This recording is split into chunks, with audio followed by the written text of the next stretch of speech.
Hey, Sound Politics people, Scott Greenstone here. It is sort of a quiet time in local politics right now.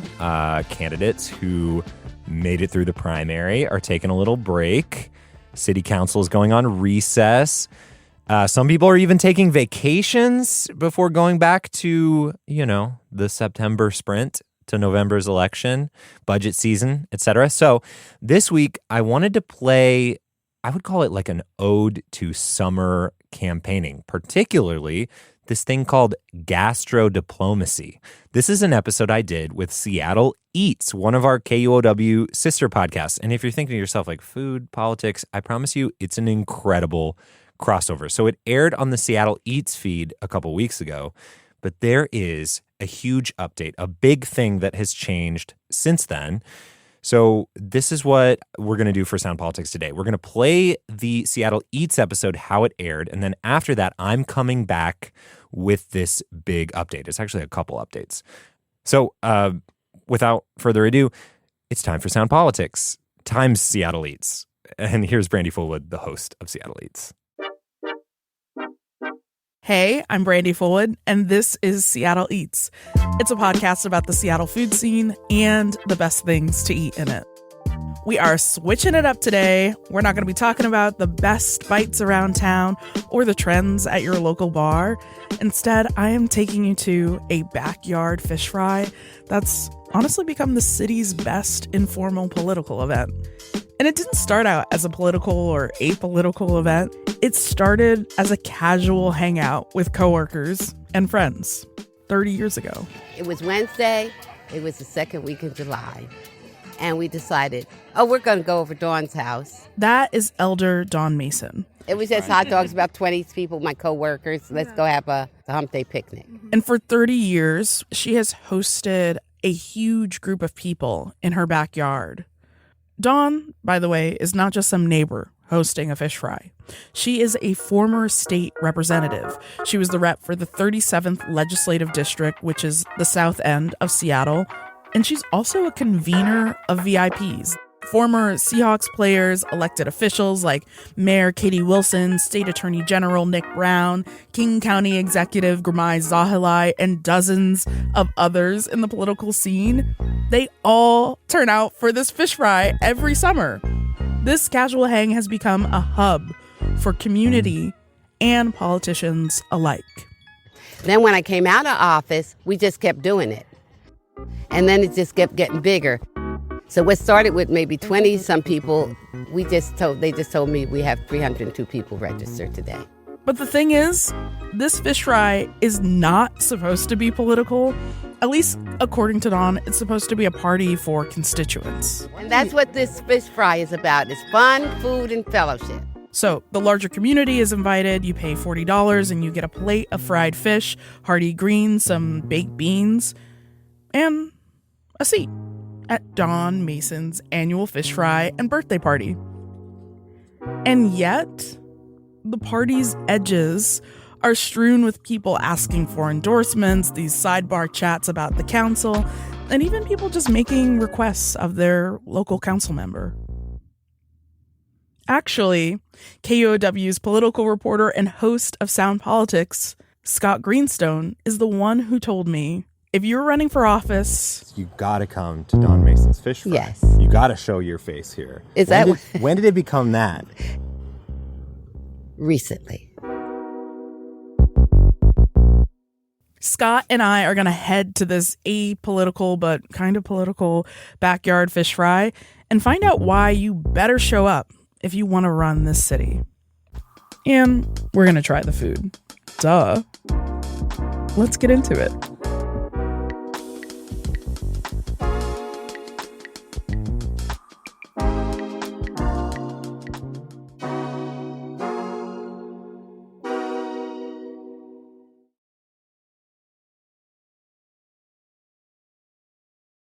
KUOW politics reporter Scott Greenstone is here. Hi, Scott. Hey, thanks for having me. Thanks for collabing today. Dynamic duo. Hit that dynamic duo button. Yeah.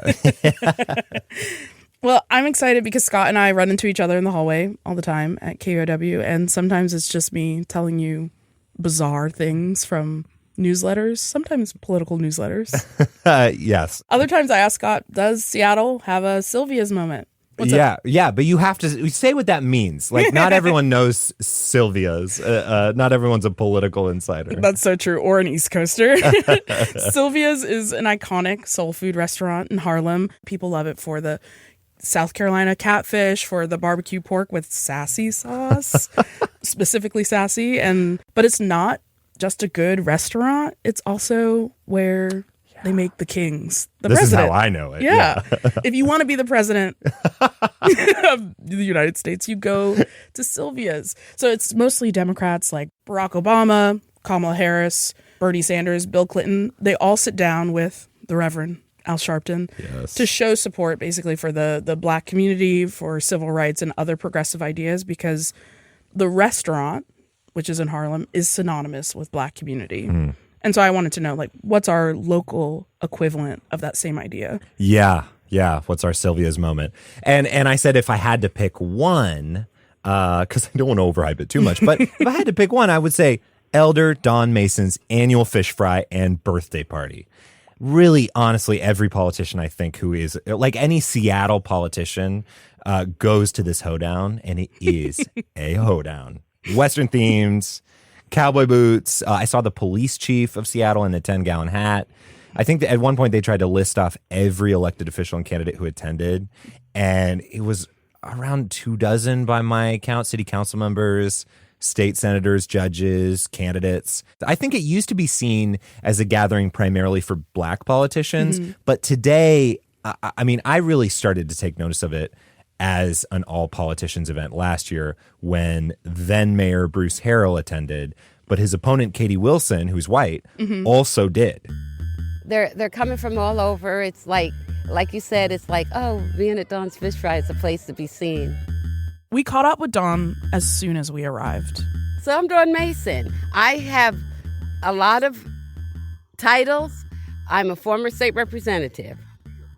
I'm an elder of distinction. I have the key to the city. She's such a well-respected elder in the community that at the last fish fry, former mayor Bruce Harrell gave Dawn the key to the city. And he said he just wanted to honor her legacy as a representative, her advocacy, and honestly, just the way she continues to support politicians who are starting out. So they used to call me the shadow senator because I never really ceded. I wasn't mean or nothing. I just kept getting things done. You know, if I was younger, I most likely would run again, but I actually enjoy campaigning. I'm campaigning now as I'm talking to you. I do want to say, has not been in office for almost 30 years. So to get a key to the city now is sort of a kind of a demonstration of how important she still is. Yeah. I am the host of the Queen. Dawn's upstairs balcony turns into a stage with an audience of former Seahawks players, nonprofit leaders, politicians, and everyone is wrapped. I said, I didn't know until 5 years ago that I was absolutely amazing. I really didn't. And all of a sudden I got old. And I said, that's pretty good. And to me, I think Dawn folds in more like an aunt or your mom or a grandmother, just trying to artfully crowd control or amuse her guests. Decked out in her fish fry t-shirt, matching turquoise cowboy boots, and she tucks a lot of those politics away. And then it's just full-on charm. That's pretty good. Then I turned 80, and my star really rose. Just some improv, tight, I would say a tight 5, but it was more like 20. She does, obviously share the stage for the time we were there. Dawn passed the mic to several guests of honor and co-hosts. Yeah. Very generously sharing the mic. The attorney general gives a speech. State reps give a speech. At some point, I think the city council president, Joy Hollingsworth, got on the mic and she does roll call. Attorney General, Mr. Nick Brown. Nick Brown in the building. We got my other girl, my home girl, Councilmember Dion Foster, citywide. We also have Rob Foxcurran, candidate for county assessor. Come on, y'all can clap for a county assessor. How many more people could there be? There's an event bulletin. There are shout outs. Oh, hi, Carmen. Here's our former police chief. Carmen Beth. Hey, Chief, how are you? gosh. This is an, evidence of how many people were there. I did not even realize the former police chief was also there. In a way, it felt like, I don't know, a family reunion. King County Executive Gurmai Zahalai brought his new baby. It feels like every year I bring a new baby to the fish fry. I love this event because it's not a political event. It is tradition. It's community. Every year I like to bring my family because I'm not just here as the King County Executive. I'm here as a son of South Seattle. I'm here as one of your community members, somebody who was raised here alongside you. I wanna really put a pin in that note. I mean, he brought his wife and his dad on stage, but he does insist this is a typical backyard party, not a political event. If you missed that. Most of this makes sense to me. Like you said, this feels like a family reunion. And if they weren't politicians, I think this would feel like the fish fries that I grew up going to. Some other guests who weren't politicians knew what I was talking about because they've grown up with fish fries too. My name is Katora Bryant. They call me the Zola Lady. Fish is something that has always been plentiful in our community. Even when we were enslaved, you could always go to the river. And so fish became, in my reading and estimation, just part of the cultural thing that we do. There would be small ones during the week and there would be big ones for family reunions. Like my uncle would get the kind of fish you have to eat around the bones, like whiting and porgies. And he would just get them nearby in a river and clean them, fry them. But we would invite our whole family for a casual party. And my aunt kind of would invite everybody that she ran into throughout the week. But there were no King County executives. Yeah. There were no people on sports teams, mostly because Connecticut doesn't have a football team. But so Dawn's fish fry is pretty close to how my family does things. We have fried fish with cornmeal. It's not Louisiana. It's not shellfish. It's fried fish. It's not catfish. The type of fish is definitely different. Tilapia is milder than what I'm used to. It's the kind of fish that lets you celebrate seasoning because it doesn't get in the way. What do you think of the fish? So I think it's good, and I don't eat everybody's food, and I'm eating, so that's a good thing. I was like, I'm going to taste it, but no, it's really good. So tucked inside, away from the music, the horses, the speeches, there is a group sitting and chatting. Everyone was talking about how their family was from Mississippi, and I kind of interrupted them to ask about the politics of the fish fry, and honestly, some of them just balked at the association that there would be any politics at this communal, family-like event. And there are other people who saw the nuance, like Jalen Scott. She made no mystery of the event being political, but she also offered another way to look at the politics. We're actually always gathering around food, and of course it's political. Like, when are Black people not actually organizing and being political? It's in the nature of our being. It's in our skin color. When we walk in the door, it is a political statement just to exist. So when we gather here, we don't need a bunch of programs. We don't need an agenda. We don't need everything set for us. We can organize naturally around the thing that bonds us most, which is our heritage, our culture, our music, and especially our food. Jalen Scott is one of a handful of politicians at the Fish Fry who are actually running for office this year. She's running for Dawn's former seat. But she doesn't see the fish fry as part of the campaign trail. She said she's already got Dawn's endorsement. And she wanted me to come. She just wanted me to be and exist. And so for me, the politic is one of belonging today. So for me, it's been an act of love today. Yeah. And what did you think of the fish and the greens? I tasted it. It's got a nice little smokiness to it. Like the cornmeal is right. It's got crispiness. It's fried hard. It's good. I'm good. Yeah. Chef Jason Vickers takes the greens pretty seriously. Every year when I cook the greens here, we make the greens, and then at Dawn tries them, and I say, Dawn, are we still friends? She goes, we're still friends. Yeah. So what you're getting with these greens first is you're getting like a nice salty, garlicky hit. The caramelized onions are nice and sweet, those sweet peppers. You're tasting cumin. You're tasting a little bit of turmeric, all kind of wound together with those sweet aromatics. And the greens are like kind of perfect to the tooth, like nice and al dente. I thought it was cumin. Is it cumin? Look, people say different things. Okay. Don't get political, Scott. I'm not.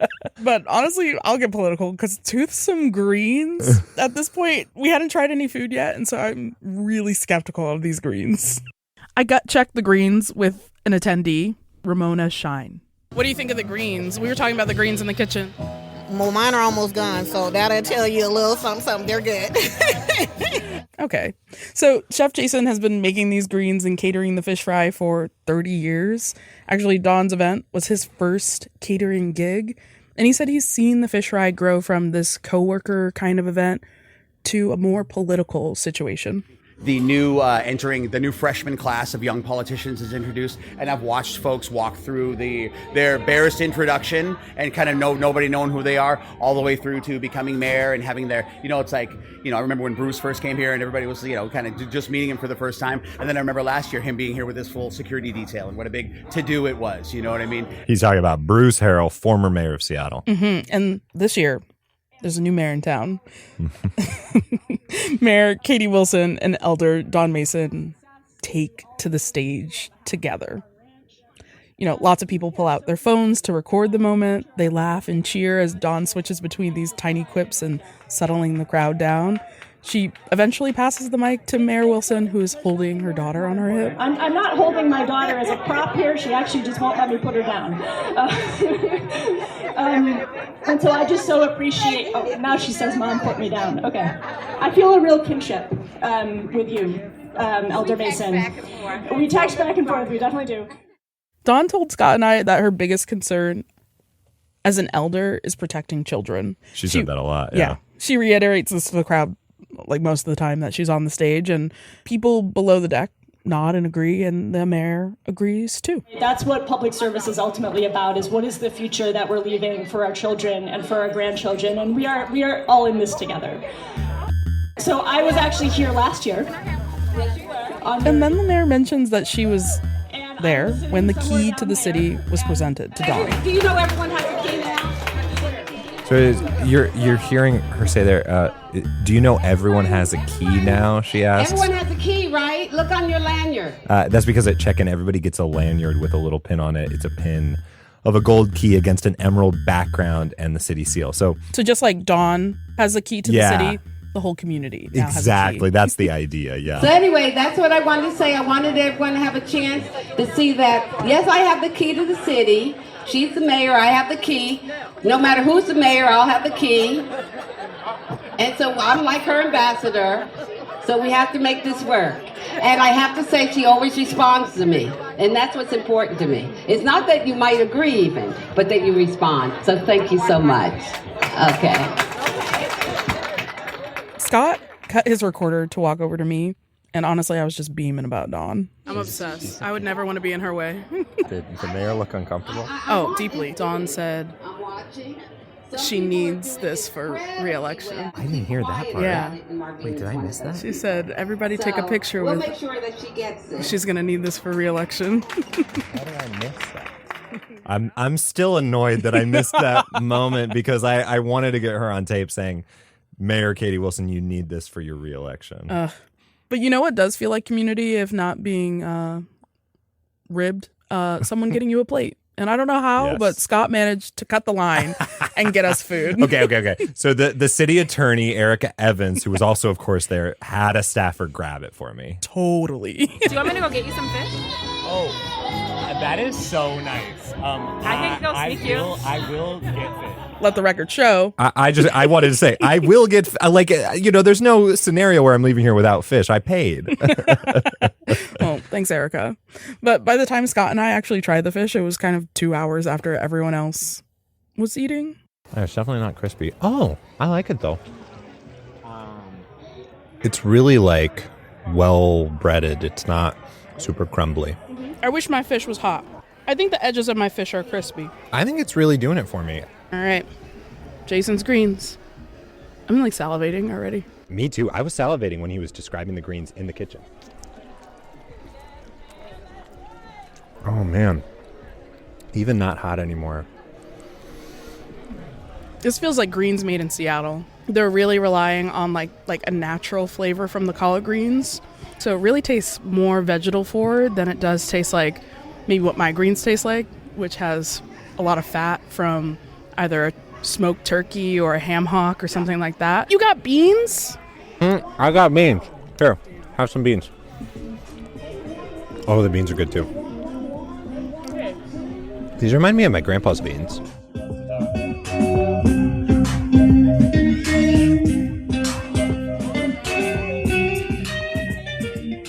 This kind of event is pretty rare. You know, politicians at a fish fry are viewed as accessible, familiar.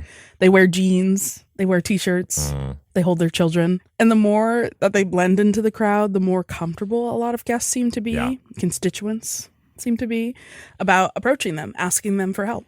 Most people either hard disagreed that this event was political at all, and others were kind of mixed bag. What did you think about that? Yeah. I mean, obviously, I want to point out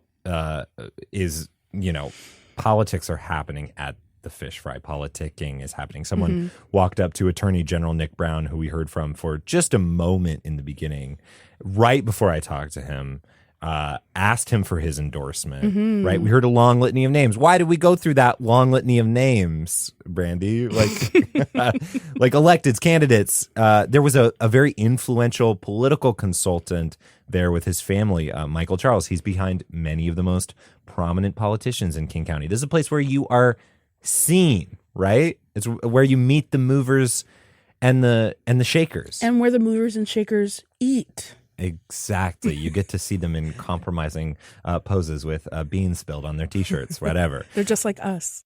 So I am mixed on it still, because I'm trying to hear that people really feel this is a big part of their community, that it's everyday life. Like, you know, everyone who we spoke with used to live in the Central District, used to live in like a more northern part of South Seattle. Yeah. And they said this is what everyday life used to be like. It just so happens that those same people who were, personable and more extroverted also ran for office. Are they not allowed to have community events anymore? Without someone labeling it? Yeah. And so we're going into it knowing that they're politicians without knowing what they were like growing up, and knowing that they're connected to a community. But that's also why they won, is because they were connected. The reason these things don't necessarily happen so much anymore is because these parts of Seattle, particularly Central and South Seattle, right, they are gentrified. A lot of these families have had to move out of the area. They're not doing this every week. They may just do this once a year now.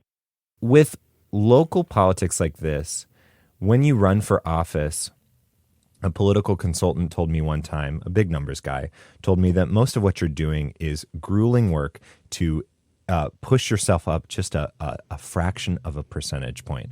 You knock on another door, that might be one more vote. You need 100,000 plus of those to win, or whatever, 50,000 in some of these smaller districts. You can get a lot of those, a big number of percentages, by getting an endorsement from the stranger.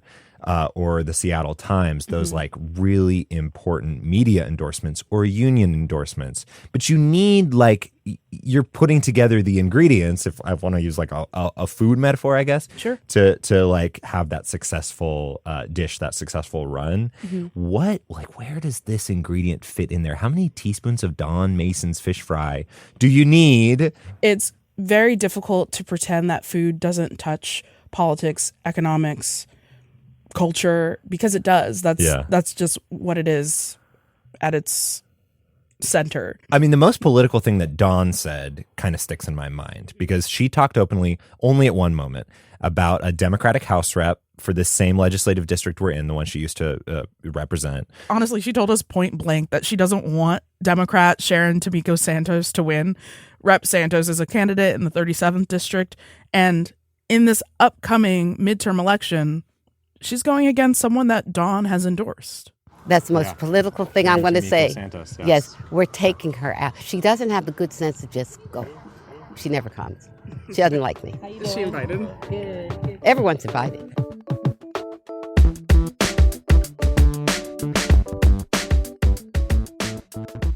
Okay, so that episode of Seattle Eats aired in July, and Brandi, we have gathered here again in the studio today in August for two very important updates. Welcome to Sound Politics, Brandi Fullwood. Uno reverse card on you. Now you're on my show. Thank you for having me. I love what you've done with the place. So first off, let's circle back to that very last thing there. Dawn Mason said her most political thing she said all day, which was, we're taking down the chair of the education committee Sharon Tomiko Santos, a fellow Democrat, just to be clear. She said, who doesn't have the good sense to leave, is what I think Dawn said. I emailed that, by the way, to a representative, Tomiko Santos herself, reached out a couple times, did not hear back. There is a whole history here that I will describe very quickly. Oh, drama. Serious South End Seattle drama. Tomiko Santos was Dawn's successor in her seat when Dawn left in 1998. But Dawn Mason now feels Tomiko Santos has been there too long. So since this episode aired the first time, there has been a primary election this month, and Tomiko Santos has less than 48% of the vote, as I'm looking at the vote count right now. Usually we consider an incumbent to be in danger of losing re-election if they're under 50. So she's in vulnerable territory. So the fish fry is powerful. That's the power of the fish fry. No, but why is Santos in trouble, do you think? Yeah. Two quick thoughts. One, you've probably heard there is a definite feel in the Democratic Party right now that the old guard needs to go, right? Tomiko Santos's challenger, who was at this fish fry, just by the way, if we're talking about the power of the fish fry, Dawn's guy's name is Caleb Tewolde. He's got roughly 1,300 more votes than Sharon Tomiko Santos. He's 45. Sharon Tomiko Santos is 65. So there's an age gap there. There's a generational thing happening. I think issue related, Dawn mentioned that Tomiko Santos chairs the Education Committee in the State House. And Tewolde, her challenger, comes from the education nonprofit space. He has the endorsement of the state superintendent of public instruction. So it could be like an internal kind of education fight too. That like some people don't like how she's handling the education committee. I don't know. I have not done a lot of reporting there. But there's enough to go on that she's being genuinely challenged by someone and not just like someone opposite her party. Yes. Yeah. And on the whole thing of like, was the fish fry a key thing? I think it goes back to like what I was saying about the ingredients you need for a successful campaign, right? Dawn Mason's endorsement of an invite or like an invite to the fish fry, that's not going to make or break a campaign, right? So they also got the stranger endorsement, which is very, very important in South Seattle especially. It's probably the most important endorsement in the primary. We have seen stranger endorsed candidates, though, go on to get trounced in the general election. So it's not everything. You need to have all the other good ingredients, right? Door knocking, boots on the ground. The fish fry is in there. Going to the fish fries, that's important too. Yeah, I see what you mean. The stranger endorsement is kind of like a cheat sheet for a lot of voters. So you can see like a big wave of people coming in, sometimes last minute, using it to vote. Totally. But speaking of fish fry stuff, this episode came out and then like, boom, immediate updates that were really exciting. I don't know, with us in person, but since then a lot has happened. So give us the one-on-one. What's going on with Dawn Mason and the mayor? Yeah, this is the update that I wanted to talk to you about because I thought that dynamic between Dawn Mason and Mayor Katie Wilson was interesting. So the day the Seattle Eats episode originally dropped, I was in City Hall like bright and early. It was packed, and Dawn was there. Going out and letting Mayor Katie Wilson know that we are not going to take this.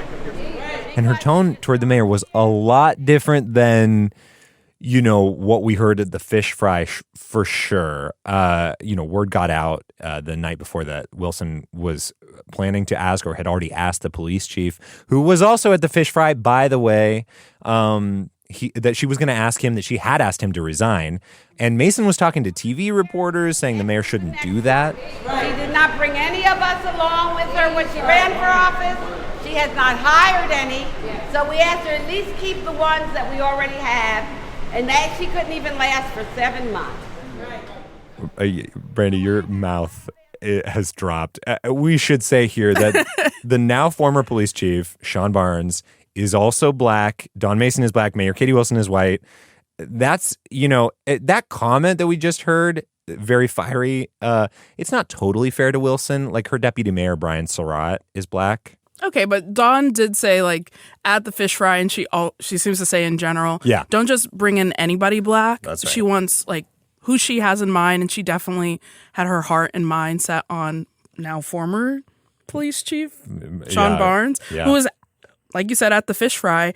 And at the fish fry, he even said that he and Dawn had a mentorship type of relationship. Like, if he wanted to have policing be consistent and compassionate and urgent, Dawn was the one who was going to keep him or hold him accountable to it.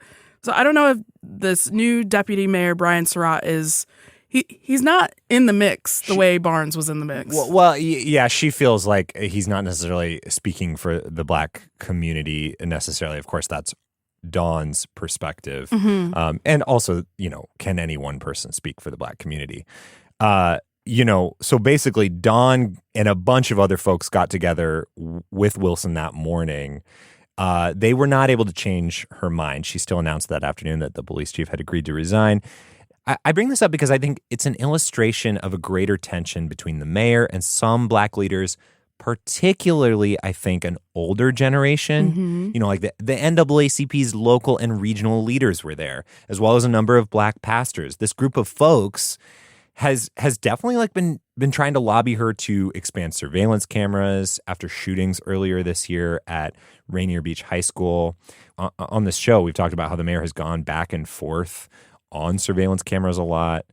It does seem like some of these folks really liked the police chief, like you said. I think there's also a sentiment of, hey, you got to talk to us about something this big. Yeah, like loop us in, give us a text or a call or something. I think that's at least part of this. I mean, I think something that's really apparent to me, just even in the list of people that you've named that are rallying around the police chief or rallying around the former police chief, Sean Barnes, is that this sounds like a more moderate group of Black voters in Seattle. And not all Black people in Seattle vote similarly. It's not like a monolith of voters. Not every Black person wants cameras in their neighborhood. There are a lot of people who don't. And there are people who are very critical of policing as an institution more generally. And also Black people who just didn't know or go to the fish fry. So not everyone is in community. Totally. Capital C. Totally, yeah. I think for this crew, I was curious, I was curious how Dawn Mason is feeling now post this whole, kerfuffle at City Hall. Pissed off. Yeah, a little bit. Although it's so basically I called Dawn and I said, if the fish fry were to happen next week rather than last month, would the mayor be invited? Ooh, everyone's invited. What did she say? She said everyone's invited, but so I was sort of like, would she get the same friendly reception now, post Chief Barnes firing, post Dawn's comments? And Dawn at first said, what friendly reception? And I was like, well, you two speaking together up on the back porch. And she pointed to something she said then. I pointed out that I have the key to the city and she's the mayor. I'm like the ambassador. She's the mayor, and we have to work together to make Seattle great. So therefore, for the fish fry, no matter who is the mayor, they get the mic. That's the rule. Whoever's the mayor gets the mic. Hostess with the mostest, that Dawn Mason. So I asked her, do you still text the mayor? And she said yes. She sent the mayor a video of her granddaughter. So I said, you're still on good, friendly terms? And here's what she said. No, we aren't on good, friendly terms. I would say she's not a friend of mine. She's in a respected position for me. I always respect, no matter who is the mayor, they always get my mic at the fish fry. So it's sort of just like a really respectful response and just respecting the status quo of politics. But I am like, what's the text say underneath the video of her granddaughter? The video of the granddaughter was she was looking at a photo of Mayor Wilson and Dawn and saying, "That's Grandma and that's Mayor Wilson." So it was a very friendly, what I assume, a very friendly demonstration of power. I guess so. I don't know. We've got our eye on you, Mayor Wilson.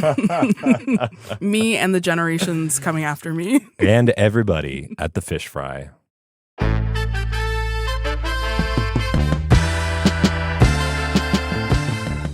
That's it for Sound Politics this week. Thank you for tuning in. I'm Scott Greenstone. And I'm Brandi Fullwood, host of Seattle Eats. And our producer this week is Alec Cowan, and our editor is Kat Smith.